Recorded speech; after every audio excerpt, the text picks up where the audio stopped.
Good afternoon, ladies and gentlemen. Welcome back to the Shadow and Sun Show. Welcome to another Friday review.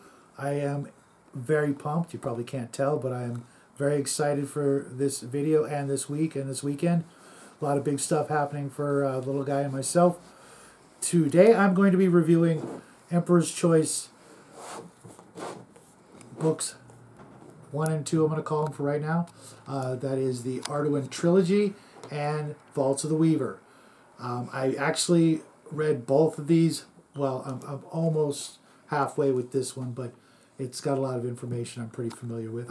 Both, really. I mean, I've read the books that comprise the trilogy hundreds of times, but being able to read the new version that also includes, what was it called again?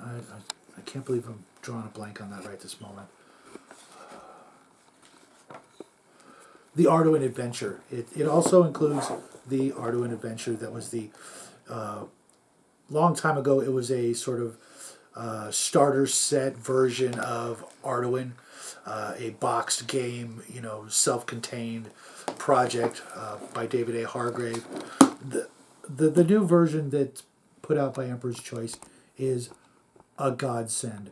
No longer will I have to go through 3 different books looking for the different magic items or the different monsters or spells. They're all now nicely compiled into sections. All of the spells from the first 3 volumes are all together. All the treasure, all the monsters, and then all of the other additional information is nicely organized that makes reading these less of a chore and more of a joy, more of a benefit to all my gaming. I've been using Arduin in all of my games, whether it's been Dungeons and Dragons, the Palladium role-playing game, Rifts, Heroes Unlimited, Villains and Vigilantes. I could just go on with all the games. Traveler, of course, that I've incorporated Arduin-esque lore and philosophies and treasures and monsters and just everything. I'm always going to be so indebted to a man I never met, that being David A. Hargrave, than even Gary Gygax. I'm just going to put it out there. He was so above and beyond everything that I had expected growing up playing Dungeons and Dragons. And when I finally got the Arduin books in my hands, I was on the phone just a little while ago with George DeRosa from Emperor's Choice, and we were talking about this. And Arduin was always my secret weapon. It was my hidden lore, my book of secrets that none of my players ever knew about, or if they did, they never took the time to read the books themselves. A few did, but that was a long time ago. It's always been, my treasure trove of just, sneaky tricks, ways of thinking, treasures, monsters, spells, all kinds of great things. And not only does this book now put it all together in a much easier to read format, much more organized, mistakes were fixed, but it also has a lot of extra information in here that's never been published before from the works of David A. Hargrave. Toward the back and, sprinkled throughout the interior of the books, there's little bits and pieces of things that I'm like, I don't remember reading this before, and now I know why. George told me that there's extra stuff in here, and there's going to be a lot more extra stuff from Emperor's Choice. If you guys are a fan of Arduin, this is the place to go. This is everything you could dream of and more. And if you only got one book, this might be the one. Especially, like me, you don't want to damage your 40-year-old books. Now you've got a really nice, sturdy, well put together volume of the original trilogy, and like I said, and more. I'm almost done reading Vaults of the Weaver. I've read the original 4 dungeons, Caliban, the Howling Tower, etc. Many times before, and now everything is nicely reprinted. The maps are cleaner and tighter. The descriptions, the text, everything is just spot on. There's a little bit of new artwork in the old ones. There's also 3 new dungeons, And I know there's going to be more coming out from Emperor's Choice. There's going to be a lot more adventures and dungeons and modules, whatever you want to call them. There's also a lot of extra information in here that's never been seen before. Not just the 3 other adventures. There's a little bit of, material throughout this book. And I'm actually holding off on reading at least one of the new adventures because I want it to be, fresh and a surprise for myself, a little reward of something I've never read before when I run a specific franked dungeon for a specific special person in my life. When we play that adventure, I want it to be as much fun for me as a dungeon master as it is going to be for who. The artwork in here is great. There's all kinds of wonderful new artwork. Just flipping open randomly, I've never seen this spider picture before. It's there's a spider in one of these rooms here, I'm guessing. I haven't gotten that far.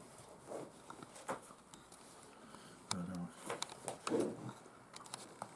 know. It's just a little piece of artwork, but I couldn't draw that good. I can draw, stick figures all day long, but, my son, he's the real artist in the family when it comes to drawing. But this, of course, it also, which made my day, it has all of the original treasure and monster cards. They're not cards, but you can still show your players the monster or the treasure. I suppose you could photocopy the magic items and then, hand those out as cards. But from what I hear, those cards are going to be available, in the near future, maybe a year or so off. I'm not sure. But in the meantime, if your players find those really cool treasures, you can hand them out or, at least, give them a picture. Like, I love this one right here, this pocket watch. I hand out pocket watches in Dungeons & Dragons all the time. They're just a fun little gadget, and it just seems like, not only is it a technological device that, theoretically should exist in, a lot of Dungeons & Dragons type worlds, fantasy worlds, but, they could go into a traveler game, they could go into a superhero game, I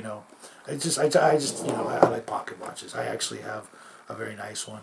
A new picture of the air sharks. Who doesn't love that?